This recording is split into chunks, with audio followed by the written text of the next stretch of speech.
خوش اومدین سبق آموز واقعات چینل پاد. بسم اللہ الرحمن الرحیم۔ واقعہ 40 سبق آموز حکایت۔ دو دوست ایک ہی محلے میں رہتے تھے۔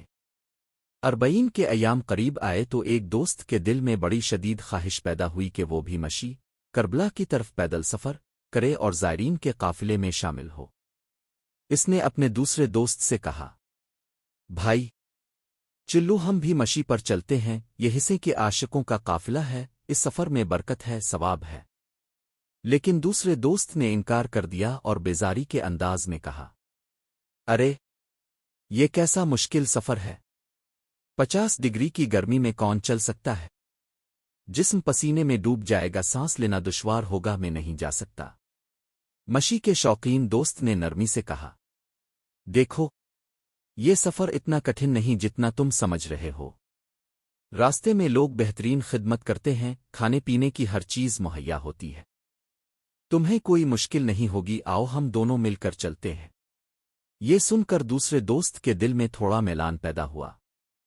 اس نے سوچا، اگر کھانے پینے کی سہولت ہے تو کیوں نہ دیکھوں۔ یوں وہ بھی مشی کے قافلے میں شامل ہو گیا۔ راستے کا حال، دونوں چلتے چلتے مغرب کے وقت ایک موقع پر پہنچے۔ دوسرے دوست نے کہا، اب بس میں تھک گیا ہوں، واپس گھر جانا چاہتا ہوں۔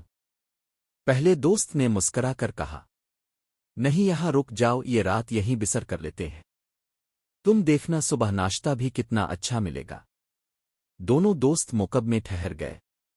مہمان نوازی کرنے والوں نے بہترین کھانا پیش کیا۔ کھانے کے بعد وہ تھکے ماندے سو گئے۔ نصف شب کا منظر۔ رات کے پچھلے پہر اچانک ایک آواز گونجی، اٹھو اٹھو سب اٹھو۔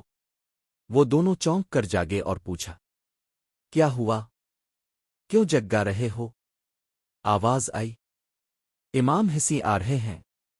یہ سنتے ہی ان کے جسم کانپ اٹھے، دلوں کی دھڑکن تیز ہو گئی۔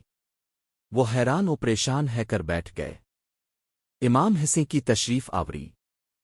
اسی دوران دیکھا کہ امام حسیں اپنے بھائی حضرت عباس علیہ السلام کو ساتھ لے کر اس موکب میں داخل ہوئے۔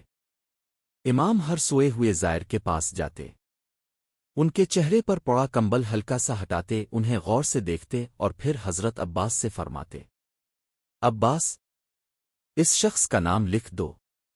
یوں امام ایک ایک زائر کے پاس گئے۔ جو بھی مشی میں شریک ہوا تھا، امام نے اس کا نام خاص زائرین میں درج کروایا۔ دوست کی شرمندگی۔ آخر وہ لمحہ بھی آیا جب امام حسی میرے قریب آئے۔ میرا دل کانپ رہا تھا، شرمندگی سے آنکھیں جھکی ہوئی تھیں۔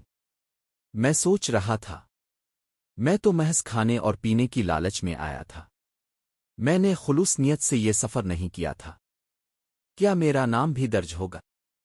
لیکن امام کی نظر کرم جب مجھ پر پڑی تو میرے دل کا بوجھ ہلکا ہو گیا۔ سبق۔ یہ واقعہ ہمیں یہ پیغام دیتا ہے کہ 40 کی مشی محض ایک جسمانی سفر نہیں بلکہ ایک روحانی قافلہ ہے۔ جو بھی اس سفر میں قدم بڑھاتا ہے، خواہ کسی بھی جذبے کے تحت ہو، امام حسیں خود اس کی نگان کرم میں لے لیتے۔ امام کے در پر آنے والا محروم نہیں رہتا۔ سبسکرائب کریں تاکہ آنے والی واقعات آپ تک پہنچ سکے۔